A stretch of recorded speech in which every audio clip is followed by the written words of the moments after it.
because I was very good at hiding the behavior and still always active in church, sincerely active in church. I loved God and I loved the person I could be at church.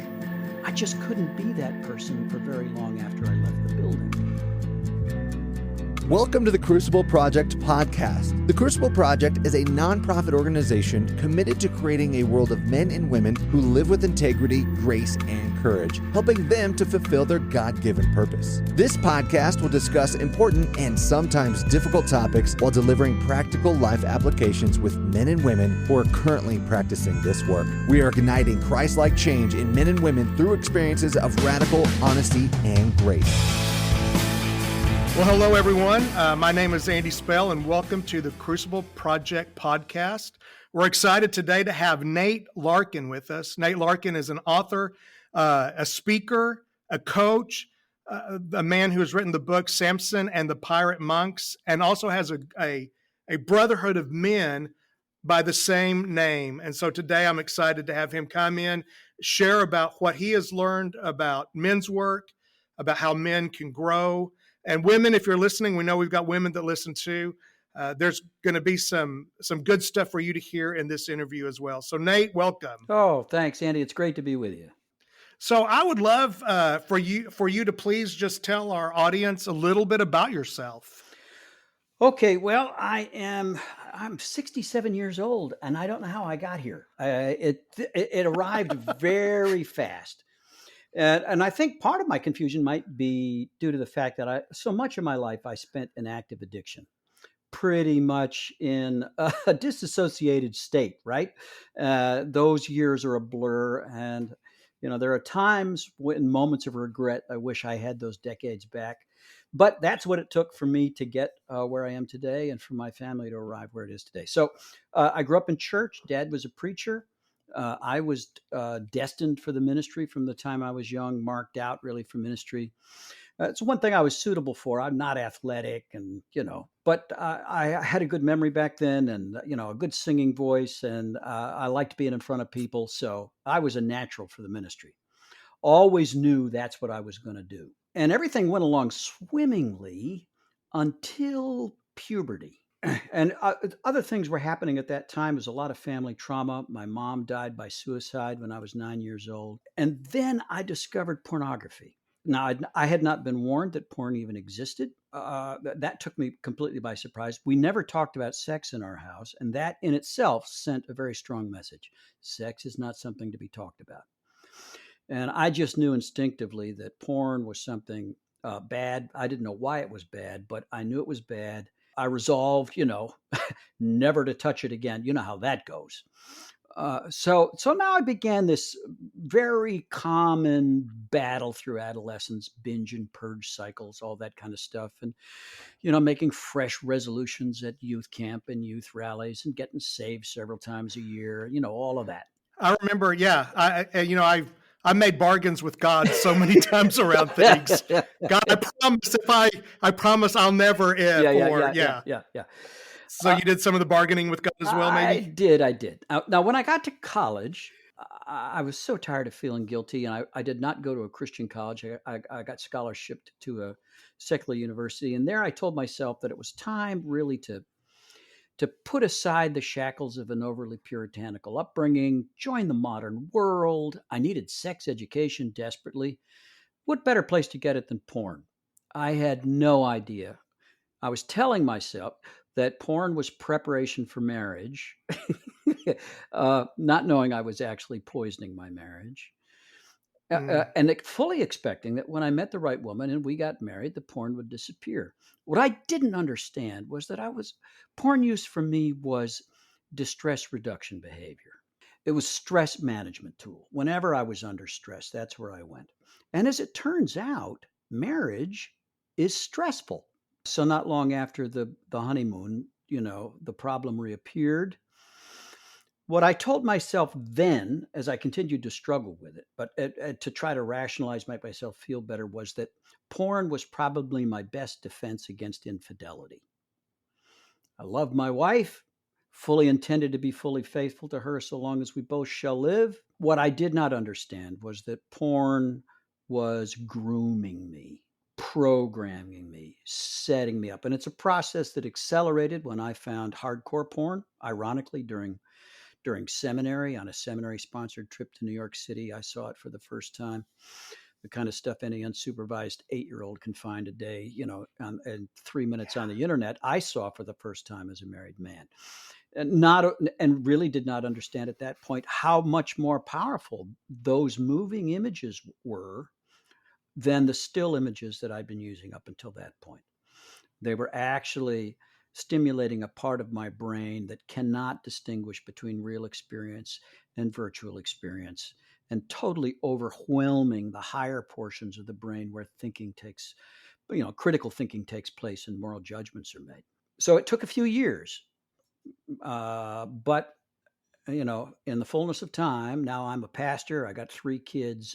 Ironically, I'm on my way on Christmas Eve to a candlelight service when the perfect storm arrives. That you're a candlelight service that you're leading, I'm right? leading, absolutely, yeah. Right, yeah. And I pull over to offer a woman a ride out of the rain, unaware of what she's doing, until she's in the car and propositioning me. And it's at that point that all that programming just kicked in. And I followed the script. And I knew when it happened. I mean, it was the most horrible night of my life afterwards. They just terrible. But I knew I was going to do it again. They said something about it. You cross those lines and there's never any coming back. It took me a while to cross them, but then I did.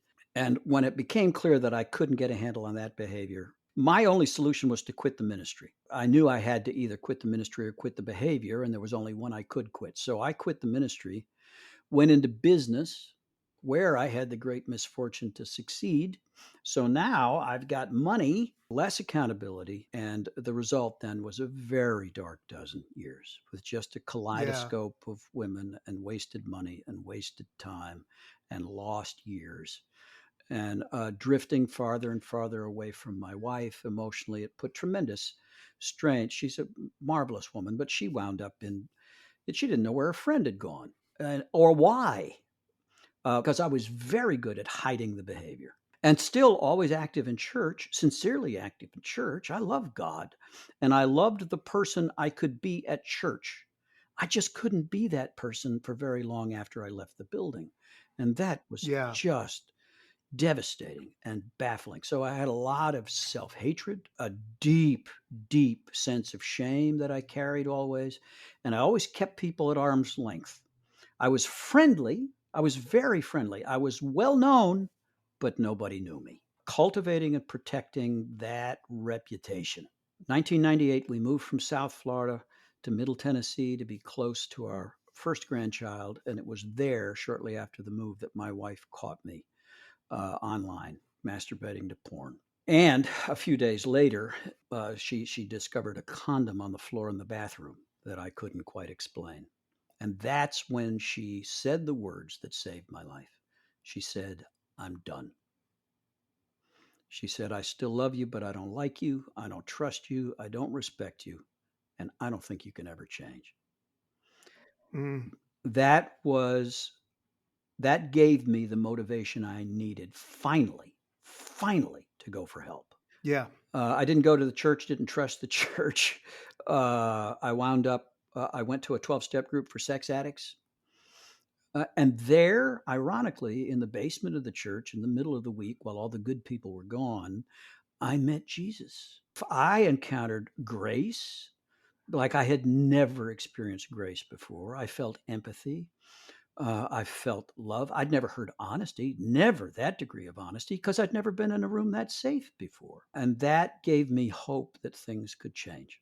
It took a few years. We had a rough, rocky couple of years. Eventually, as I and I relapsed like a champ for the first 3 years, due entirely, well, partly because my brain had to learn a new way to navigate. I had learned to walk with a crutch, and now the crutch was gone, and of course I kept falling down. And Nate, I want to ask a couple of questions, and then we'll come back to your story. Sure. And what had that crutch helped you do? Like when people relapse, and I think one of the things that I want so badly for people to understand, is that this addiction is like other addictions, and yet it's different than other Yeah. addictions as well. So what was it a crutch for? What did you use this crutch to do for you? What was it there for? Yeah. Yeah. Well, it did, for one thing, it medicated feelings that I was afraid to experience. Uh, Like what? What would well, would some of those be? for example, I had no clue coming into recovery that I ever got angry. Hmm. My public persona was Saint Nate. I raised my voice twice in 20 years of marriage for a few seconds at a time. Later on, ironically, Allie said that she was always afraid that I was going to hit her because she could Wow. sense the anger just pulsing underneath. So my anger always came out sideways in sarcasm, cutting remarks with a smile. I'm just making a joke, right? I'm not angry. I'm never angry. So if I can't feel my anger, I've got to depress that anger. Now I'm going to slip into depression. I'm going to find a way to medicate this feeling and make it go away. So I Yeah. medicated anger. I medicated fear also.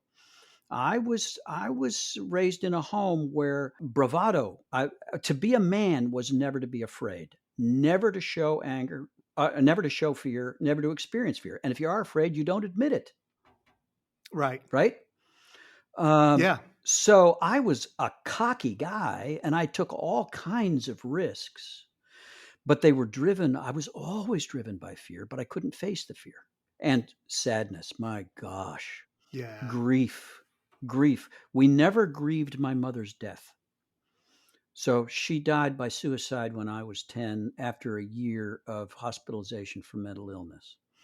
We never talked about her mental illness. We never talked about her suicide. And the next Sunday, we were singing, I've got the joy, joy, joy, joy down in my heart. Uh, Wow. Yeah. right? So, God's got this. We can make it through kind of mentality. exactly. Yeah. So, no tears, And no grief. you're a little boy. Yeah. You're a little boy who is sad Yeah. and scared Yeah. and probably angry and Yeah. didn't Yeah. understand. And what were you supposed to Yeah. do with any of Yeah. that? And lonely. I remember this. I Yeah. remember in college, I was such a fish out of water. I was this Christian kid from a small town, and now I'm in this secular university with people who've gone to prep schools. They've got a whole different culture. They've got a whole different way of dressing and talking. They've got a whole different world. I don't freaking fit. But I get a job in the university library in the periodicals department in the basement where they happen to have bound volumes of Playboy magazine from the first edition. And what those images offered me was false intimacy Yeah. as a way to medicate the loneliness. I was terribly lonely. So I had these imaginary romantic connections. Medicated lots of things.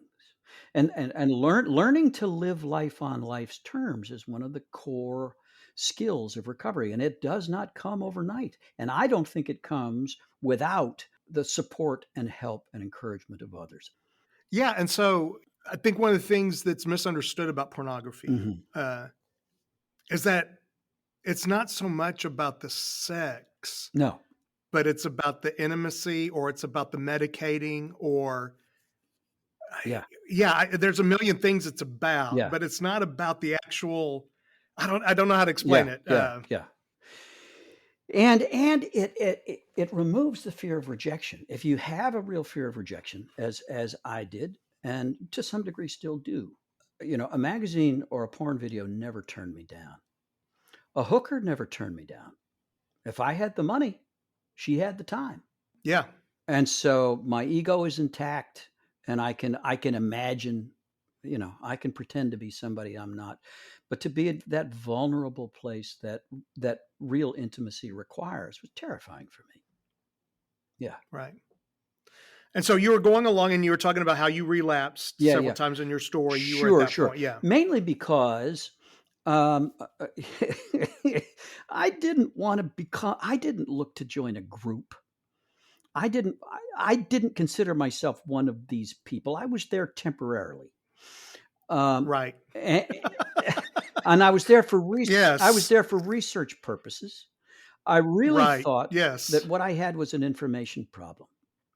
So I'd spent years searching for the key, the silver bullet, the magic formula, the the perfect ritual, the key insight, the one thing that would make it possible for me finally to overcome this compulsion on my own. And at the beginning, Yeah. I was hopeful that I'd finally found the people who had the secret information. But as it turns out, there really isn't any secret information. There's lots of wisdom. Much of it's thousands of years old. There's new research that's helpful, all that kind of stuff. However, I didn't have an information problem. What I had was a relationship problem. I was trying to do the Mm. impossible. As it turns out, I am a colossal failure as a solo disciple for a simple reason. Jesus doesn't have any solo disciples. He never did. Yes. He Right. first said, "Follow me," to two guys, not just one, and quickly added 10 more to them. He came to reconcile us to God and to each other. He came to reconstitute the family of God. And he said that we, as his followers, are members not of an organization, but of an organism, each of us a part of a living, breathing thing whose members are so closely connected we can only move together. So for the longest time, I'm just sitting on the edge. My plan, I'm a smart guy. I'm going to set the land speed record for recovery here. I'm going to master the material. I'm going to pass the exam. I'm going to get the trophy, and I'm Yeah. out of here. And that's why I kept relapsing.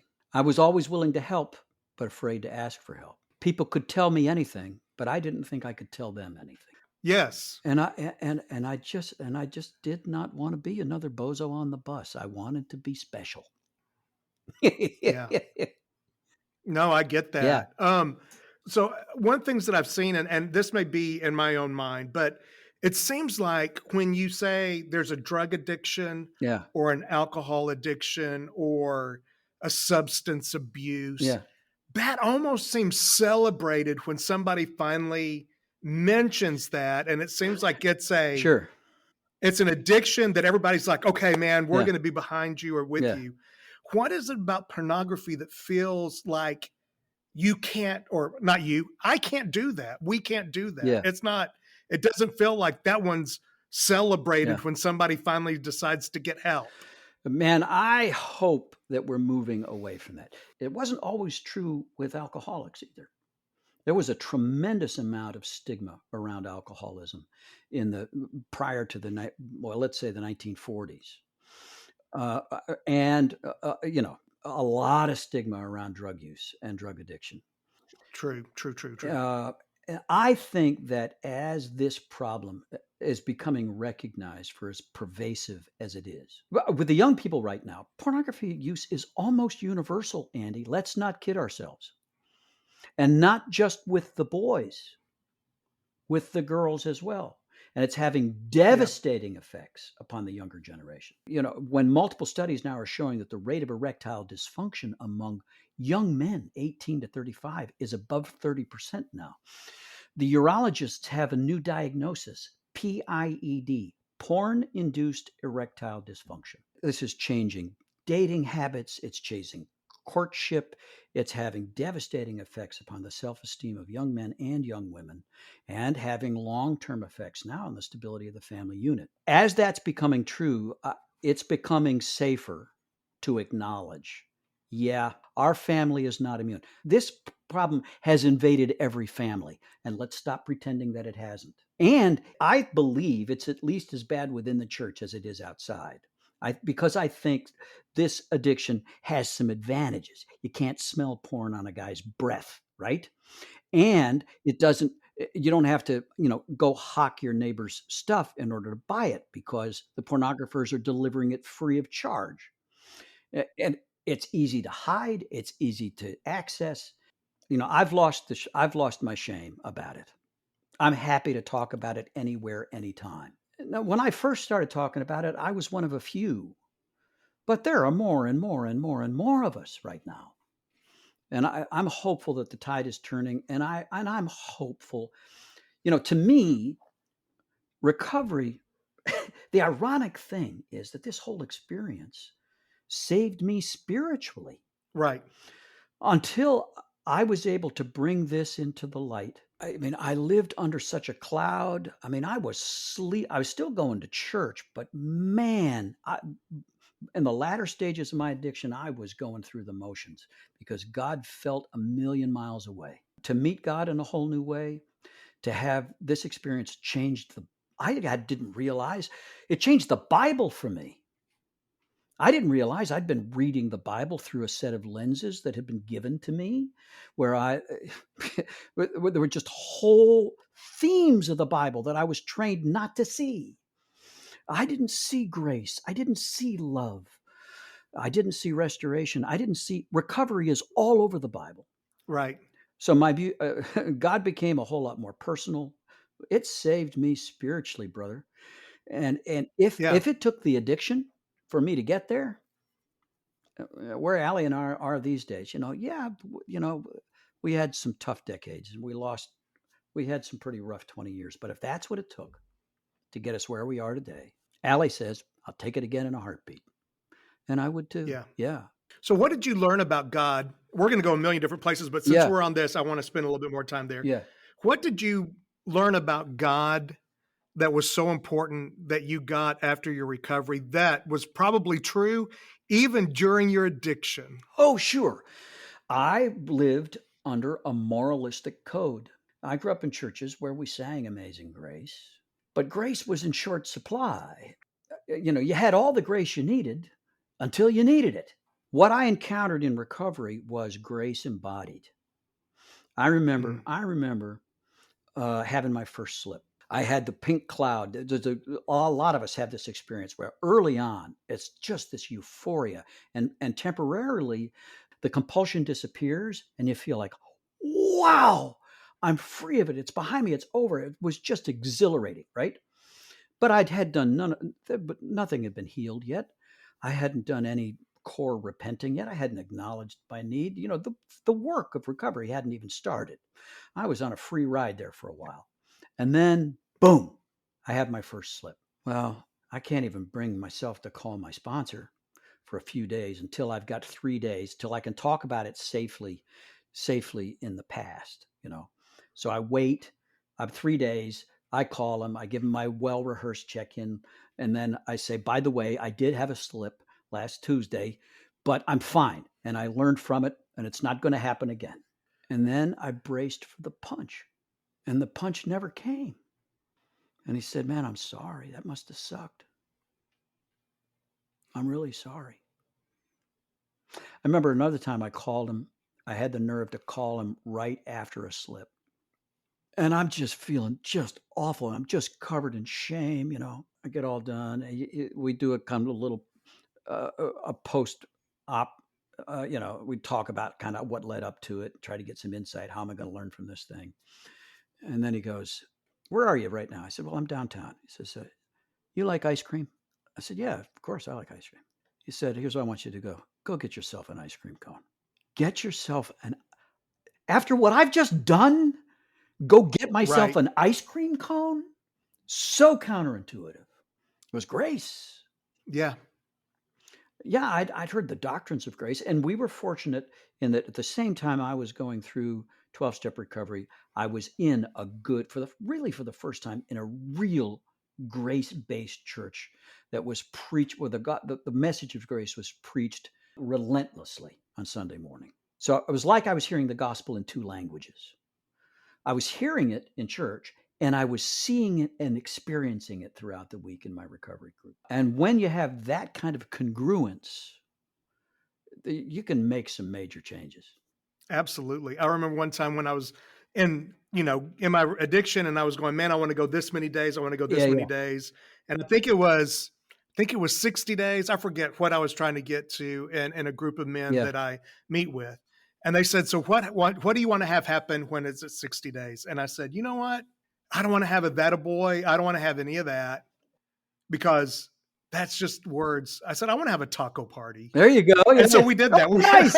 We got together and we had a taco party to celebrate, 60 days. And it felt great. And it felt loving. And the guys were like excited, and it felt light. Yeah. Instead of the heaviness of carrying that, it was like a lightness that we celebrated together. Yeah.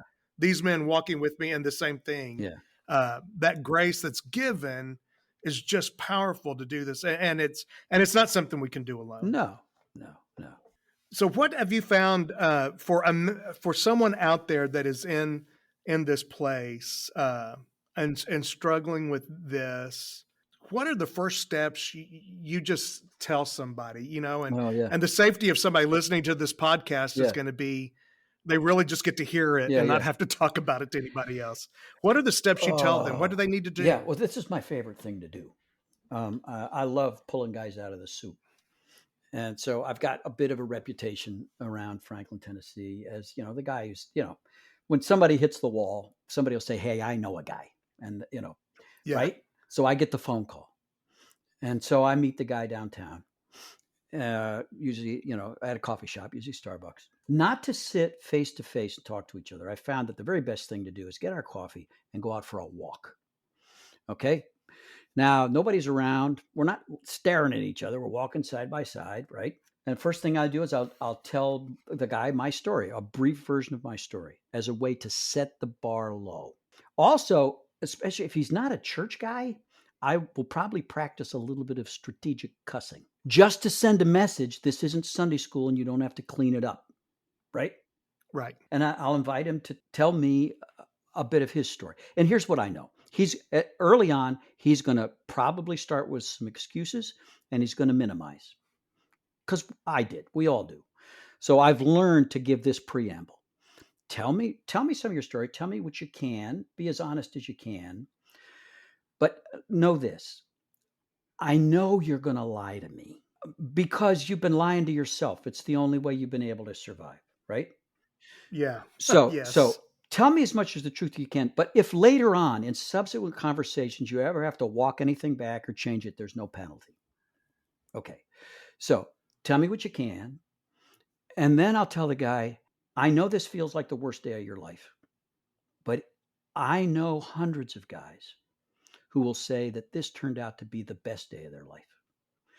Believe it or not, you now have the golden ticket. You have the ticket that will get you in to this fellowship of recovering people, and freedom is possible. And it's a process, and it's not magic. And so I will tell him about, whatever is going to fit. So it very often, if they've called me, it's because of the sexual behavior, but it may be something else. It might be alcohol. It might be drugs, might be something else. I will tell them about a safe meeting that they can get to. And sometimes I'll take them to the meeting, or I'll walk them to where the meeting is and say, okay, they've got my phone number. I ask for a daily check-in for a while. I tell them how important it is to find their first sponsor or Silas. Usually these are Christian guys, and I'll tell them, look, Christianity is a team sport, not an individual event. Okay. You've been playing the wrong game. You've been getting your ass kicked at one-on-one because he's the master of that game. He's only lost that game once. Right. It's right. An epic 40-day battle in the desert, but the gates of hell cannot prevail against the church. So so get yourself into a meeting, talk, start to meet people, and then get your first sponsor, or if it's a Samson group, your first Silas. The one guy you're going to walk with and tell your story to and connect with on a daily basis. I just got a wonderful text a few minutes ago from a guy who was in my newcomer meeting. I do an online newcomer meeting. We do at least one newcomer meeting every day on the Samson Society site for guys who are in virtual meetings. And just got this. Good afternoon, Nate. My name is... I'm not going to tell you his name. You ran my newcomer meeting for Samson on a Saturday morning a little over 2 weeks ago. I'd come off a fresh relapse, and you suggested to me trying to do 90 and 90. Have you ever heard that? 90 meetings in 90 days? No. Oh, yeah. That's an expression from the alcoholics, 90 in 90. Absolutely. Yes. Okay. Yes. Now, when I got into recovery 20 years ago and there weren't any virtual meetings, my only local meetings were 30 miles away. It was some work to do 90 and 90. But I eventually got desperate enough that I did 90 and 90, and I got sober. I have been doing so, and after only a little over 2 weeks, Samson has dramatically changed my life. Connection and community seems to be the missing piece, after being in recovery for the past 3 years because I've never felt as strong as I do now. I just wanted to thank you for your commitment to helping men find community and freedom. Samson's truly started to change my life. I haven't found a Silas yet, but things are looking better than they have in a long time. Hope you have a great day. And I love getting messages like that. That's so important. And it really is. Recovery is not something we can do by ourselves. But I actually think that life, whether it's recovery or not, Yeah. doing life by ourselves and this, hey, how are you doing? Fine stuff is just so there's such a weight on us to do that, because most of the days, if we're honest, I'm an Enneagram 7. I don't know if you've done any Enneagram Sure, yeah, work. So absolutely. I'm a pie in the sky. Everything's great. Yeah. I live that way because I think at the core that's who I am. But life is still difficult, and I need those places to speak the truth. And I think most men do, and women do too. And I know there are women listening to this, but men need it so desperately, and it's still so hard to get to. One of the things I love that you talk about with your Samson and the pirate monks is authenticity. Yeah. What have you found that authenticity brings to you, and how would you explain it to anybody listening? What is authenticity? What do you mean by that? And why is it so very, very important for us to do life in a meaningful, great way? Yeah. You know, I, growing up, cultivated a number of personas, depending on where I was, whatever it would take to fit in and win acceptance and attention and acclaim wherever I was. It was especially important for me to do that in church, and I gravitated toward leadership in church. So eventually I was a pastor. And even when I was no longer a pastor, even when I was just a lay person, I was always in a leadership role. And that to me meant that I had to be bright and shiny, and I had to put my best foot forward, and I had to be the guy with the answers, and I had to have the guy with the inspirational story. And I couldn't show failure or uncertainty or weakness or doubt because I got applause. And I did get applause. I lived for years under the mistaken impression that I was really making a positive effect, having a positive effect on people. I thought I was helping people when really I thought I was inspiring them. I really think I was mostly impressing and intimidating them.